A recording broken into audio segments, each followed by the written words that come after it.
Bon, aujourd'hui, je suis complètement surexcitée. C'est la camarata des expériences en laboratoire qui vous parle, puisque j'ai décidé de faire une expérience comparative et de comparer l'effet des différents types d'MCT sur la production de cétone. Donc selon un protocole assez précis, qui m'a été conseillé par Jean-Philippe, le fondateur de Nutribe, parce qu'on a discuté ensemble sur le sujet. Je lui ai demandé conseil un petit peu sur comment réaliser ce protocole et quand prendre les mesures pour voir un maximum d'effets.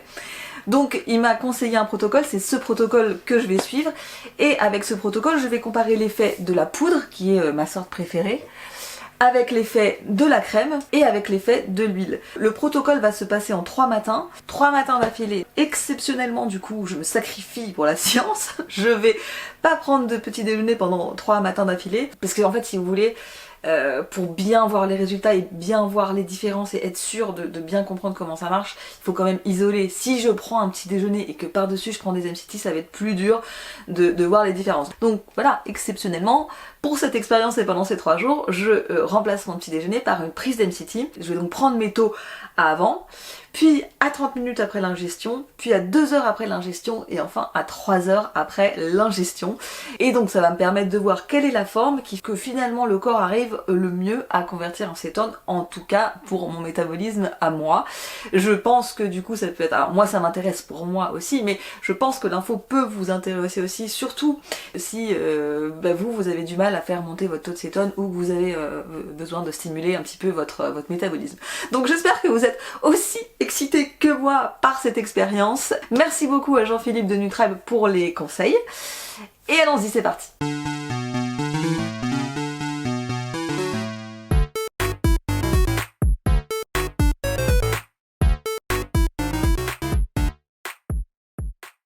Donc ça, là, ce que vous voyez ici, c'est une petite balance hyper précise que Jean-Philippe m'a envoyée. Parce que vous savez, les balances de cuisine, des fois c'est pas si précis que ça. Et là, pour que je puisse faire l'expérience de manière hyper précise, il m'a envoyé ça. Merci beaucoup. Là, j'ai la MCT. Alors, je sais pas si vous vous souvenez, j'en avais montré une autre dont le flacon était opaque. Maintenant, ils font de plus en plus les flacons transparents parce que l'huile MCT, ça n'a pas besoin en fait d'être dans un flacon opaque. Je trouve assez joli comme ça. Et donc, on est parti pour 10 grammes.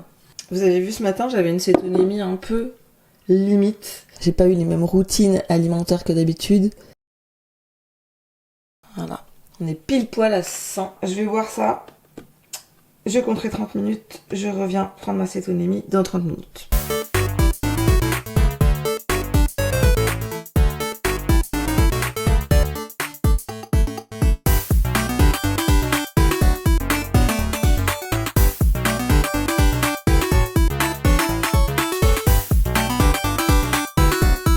C'est la cétonémie que je dois filmer, mais je fais les deux.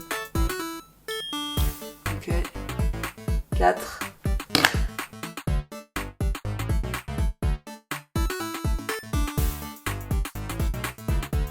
Bon, jour 1, validé. Du coup, c'était la première expérience. Donc, comme vous avez vu, avec l'huile, avec 10 grammes d'huile à jeun. Comme je vous ai expliqué, j'ai pas pris petit déjeuner. J'avais la cétonémie à 1,6 ce matin, ce qui est un peu bas pour moi.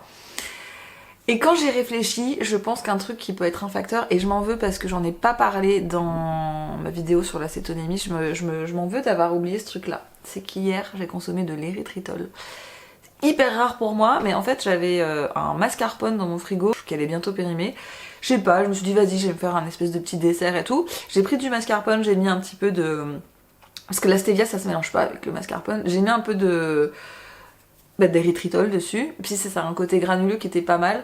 Bon, j'en ai pas mangé des tonnes, mais en fait j'ai déjà remarqué que l'érythritol m'estoppe ma cétonémie. Donc voilà, ça pourrait être ça pourrait aussi être autre chose, mais c'est fou. En fait, je pensais pas qu'avec 10 grammes, seulement 10 grammes d'huile, vous pouvez avoir une aussi forte montée de cétone. Alors, je pense qu'il y a aussi, mon corps, qui comme il n'a pas eu à petit déjeuner, il en fabrique aussi. Je veux dire, j'ai une adaptation qui est solide, donc du coup, mon corps va aussi chercher.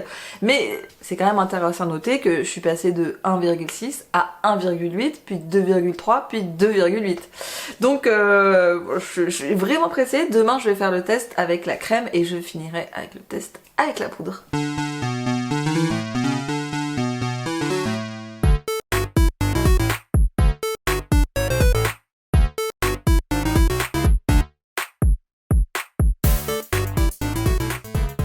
Donc, ce que m'a proposé Jean-Philippe pour le protocole d'aujourd'hui avec la crème, c'est de mettre 20 g de crème. Donc, pour avoir l'équivalent de 10 g d'huile, il faudrait 20 g de crème. C'est parti.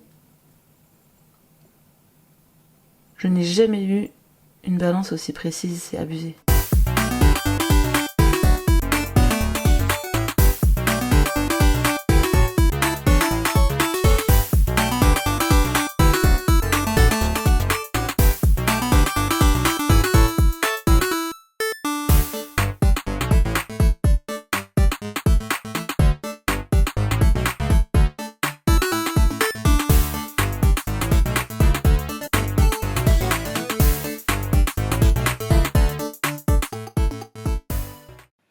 Alors pour ce jour 3 avec la poudre, j'ai perdu mes rushs, mais bon, j'avais quand même noté mes taux. J'étais à 4,2 en glycémie et à 1,9 en cétonémie avant d'ingérer les 14 g de poudre.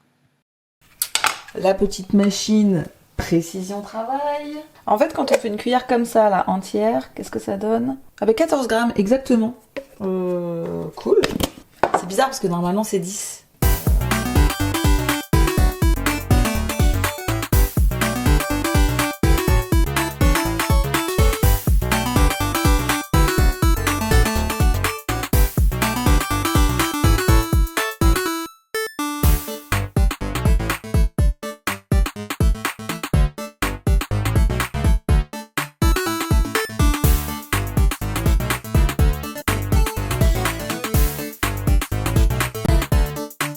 Bon, j'ai oublié de vous débriefer hier. Sur le jour 2, j'avais encore une cétonémie basse le matin à 1,5, mais c'est parce qu'en fait j'ai voulu confirmer mon hypothèse de l'érythritol qui fout la merde avec la cétonémie. Donc j'ai récidivé, j'ai même fait pire parce que j'ai pris plus en quantité, enfin j'ai repris le même contexte, c'est-à-dire un petit goûter avec du mascarpone, de l'érythritol, j'en ai mis plus. Et effectivement, je me retrouve avec quand même une cétonémie pas top, alors que j'avais quand même mangé du gras correctement. Bon.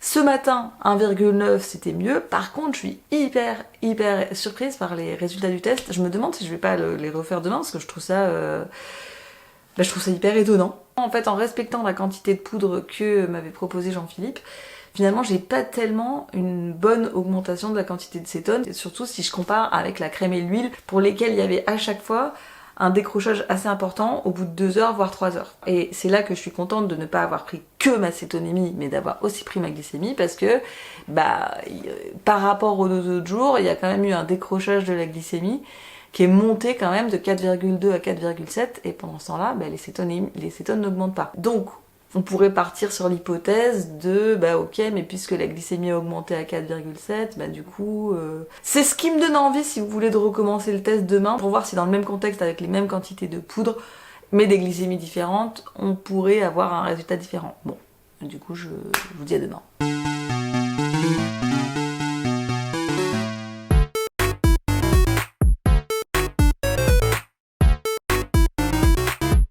Bon, j'ai fait mon test dans la caméra, j'ai oublié d'appuyer pour enregistrer. Donc je vais essayer, j'espère que je peux rattraper les datas. Je sais pas comment marche le Keto Mojo. Oui, je crois que c'était ça. Je crois que c'était ça. Et là, celui-là j'ai encore 2,6. Voilà. Donc on recommence.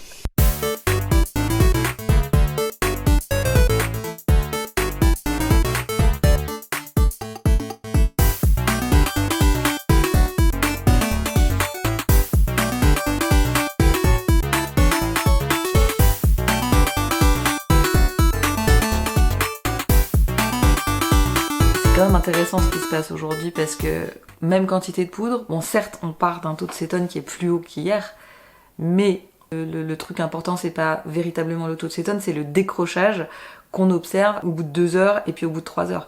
Et là en fait ce décrochage qu'on n'avait pas ce matin, là on l'a eu, c'est-à-dire qu'on a au bout de 2 heures on est à 3 puis ensuite à 3,6 alors qu'on n'avait pas ce décrochage hier. À mon avis la vraie différence c'est l'histoire de la glycémie qui était trop élevée à un moment. Donc vous voyez, quand je vous dis en fait la cétonémie, ça se comprend aussi avec un regard à la glycémie, je vous dis pas n'importe quoi. Là on vient de le vérifier. On est quelques jours après et visiblement à nouveau en hiver. Pour débriefer de cette petite expérience de test, le but initial de ce test, c'était de comparer l'efficacité des MCT entre elles. Ça, c'était le truc initial. Et finalement, de cette expérience, il ressort quand même deux choses.